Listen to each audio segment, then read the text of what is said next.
Welcome back, everyone. It's a new year. Aren't you glad we got rid of that crappy 2020? Now we can be rescued by a completely arbitrary date on the calendar, 2021. Yay! We have no choice but to jump right back into the swamp as we are about to witness the most important election in American history since the last election. The Georgia Senate runoff is happening tomorrow. In case you don't follow such things or are trying to forget them, currently the Republicans have 50 seats in the Senate. That is enough for them to accomplish absolutely nothing. Republicans need to get one of these two races in Georgia to get control, and that's incredibly important. Now, will they get a lot of free market reforms passed? No. Will they do anything positive? Probably not. But 2021 isn't about having nice things. It's about doing as much as you can to limit the disaster. As an Eagles fan watching the game last night, you know I know something about that. Right now, the polls are telling us something very, very clear in Georgia. They have no freaking idea what's about to happen. Too often people translate polls as if they're going to give us an exact vote total. That is not how this works. In one race, Jon Ossoff is facing David Perdue. Polling average has Ossoff up 49.3% to 47.9% according to 538. That's just a toss-up. In the other race, much of the same. The Democrat Warnock leads Republican Kelly Loeffler by 2 points. Again, basically a toss-up. So who are these two Democrats? Jon Ossoff is sort of the profile of Beto O'Rourke. Beto was supposed to be a younger, new generation of candidate. People say he's handsome and Kennedy-esque. He raised a ton of money for a high-profile race, which, of course, he wound up losing in disgrace. And like Beto and Stacey Abrams and so many others, the Democrats take their lovable loser and elevate them to a bigger platform. It's like looking for a major league center fielder and getting excited about some guy in AA hitting 185. Ossoff raised tons of cash, and his 2017 race was the most expensive in the history of the House. It was also almost all money from outside of Georgia, and Ossoff turned all of that outside cash into a 3-point loss, instantly qualifying him to run for higher office.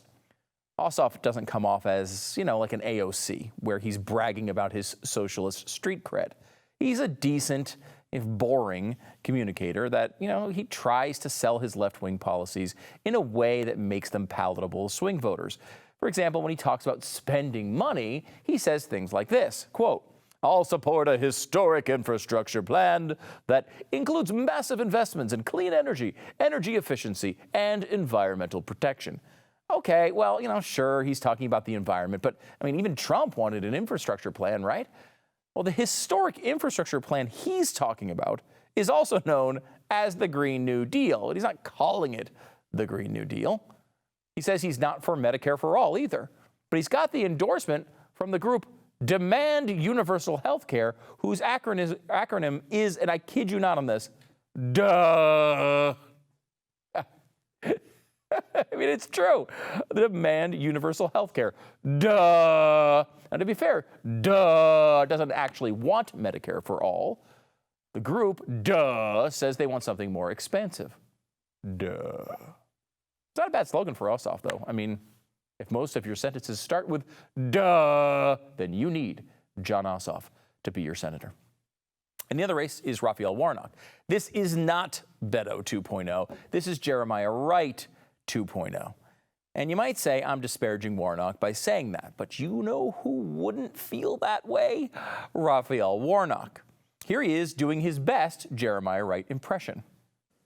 And if it is true that a man who has dominated the news and poisoned the discussion for months needs to repent, then it is doubly true that a nation that can produce such a man and make his vitriol go viral needs to repent.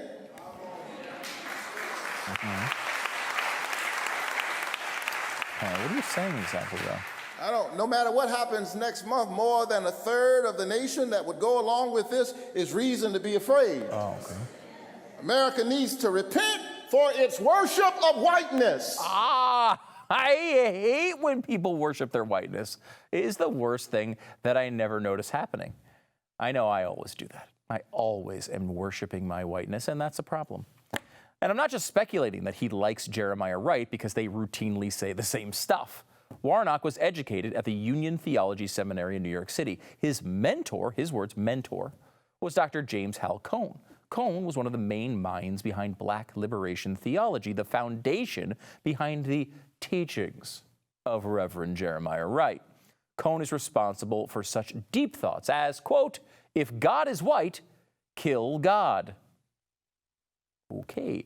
He also said while Christians are satanic, if they're white, of course, and spoke about the need for the, quote, "destruction of everything white." He also said, quote, "There will be no peace in America until white people begin to hate their whiteness, asking from the depths of their being, how can we become black?" If that doesn't sound like the modern day white fragility and anti-racist movements, I don't know what does. And allow me to give you a bit of a classic content warning for one of Jeremiah Wright's greatest hits. The government gives them the drugs, builds bigger prisons, passes a 3-strike law, and then wants us to sing God Bless America? No, no, no. Not God Bless America. God damn America that's in the Bible for killing innocent people. God damn America for treating us citizens as less than human. God damn America. He's in Bible country. Don't forget. The hellish memories of Jeremiah Wright. Well, in 2014, when Oprah and even Obama had long denounced Jeremiah Wright, Warnock was still fully on the bandwagon. Speaking about the GD America sermon, he said, quote, "You ought to go back and see if you can find and read, as I have, the entire sermon. It was a very fine sermon." You have to love the go back and get the context argument coming from the side of the aisle who invented cancel culture. And speaking of that, remember when simply an accusation of domestic abuse used to get you fired? Remember when we believed all women? I do. Those were the days way back like a few months ago. Well, that's apparently out the window now.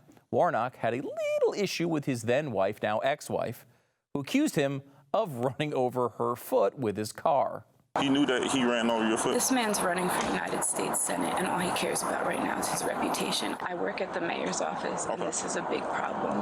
Okay. I've been trying to be very quiet about the way that he is for the sake of my kids and his reputation. I've tried to keep the way that he acts under wraps for a long time, and today he crossed the line. So that is what is going on here, and he's a great actor. He is phenomenal at putting on a really good show.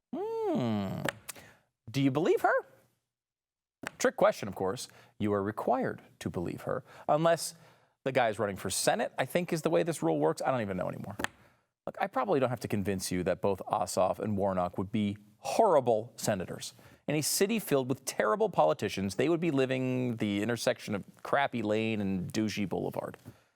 But there are people out there who, like Donald Trump, who are not voting for the Republicans in this race because they don't like what happened in the presidential election and in the aftermath. These theories are being pushed by lifelong Democratic donors who just might have another motive. I get that a lot of people are pissed off, but you don't send a message of disapproval to Democrats by electing them to the Senate. Just like when groups who claim to be Republicans spent zillions of dollars opposing Amy Coney Barrett with the justification, oh, they just didn't like Trump. None of this makes any sense. These theories are bizarre. If you like Donald Trump, listen to him on the Senate race in Georgia. He doesn't say, sit it out and protest and send a message. He says, vote for the Republican candidates, Perdue and Loeffler. For the worst consequences, the Democrats need to sweep these races. But that is not an unlikely outcome. It's at least 50-50. And if it happens, the vast majority of the crazy tweets from AOC have a real chance at becoming the policy of this country. Do you really want the Democrats in complete control of the government? Because if you want that, you can have it. I just doubt that you want it. It's only the beginning of January. Let's not create a situation where we're already begging for 2021 to end.